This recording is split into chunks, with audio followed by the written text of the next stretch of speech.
नमस्कार विद्यार्थी मित्रांनो, आज आपण वर्नियर कॅलिपर या मेजरिंग इन्स्ट्रुमेंट संदर्भातली माहिती पाहणार आहोत। तर या इन्स्ट्रुमेंटला वर्नियर कॅलिपर या नावाने संबोधलं जातं। तर याचे पार्ट्स आपण पाहणार आहोत। त्याच्यामध्ये ही ठीक जॉ आहे, ही मुव्हेबल जॉ आहे। ही मुव्हेबल जॉ मागे पुढे होते म्हणून मुव्हेबल जॉ। हे दोन इनर मेजरिंग निप्स आहेत, आतील मापे घेण्याकरता। हे दोन लॉकिंग स्क्रू आहेत, हे दोन लॉकिंग स्क्रू आहेत। हा फाईन ॲडजस्टिंग स्क्रू आहे, हा फाईन। याच्यानंतर ही थंब लिव्हर आहे, या ठिकाणी अंगठा लावून ही मुव्हेबल जॉ मागे पुढे करता येते। हे डेप्थ गेज आहे, हे खोलीचं मापन करण्याकरता डेप्थ गेज। याला बीम बोललं जातं। या बीमवर मेन स्केलचं मार्किंग केलं जातं। मेट्रिक पद्धतीमध्ये, मिलीमीटरमध्ये, इंचामध्ये अशा दोन्ही पद्धतीचं मार्किंग असतं।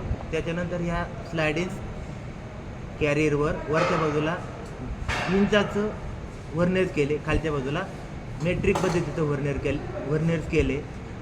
तर याच्या साहाय्याने, या वर्नियर कॅलिपरच्या साहाय्याने मेट्रिक पद्धतीमध्ये 0.02 mm आणि इंचामध्ये 0.001 इंच इतक्या अचूकतेमध्ये आपल्याला जॉबचं मापन करता येतं। असा हा vernier calliper nickel chromium steel किंवा इनवर स्टील या मटेरियलपासून तयार केलेला असतो, बनवलेला असतो। धन्यवाद।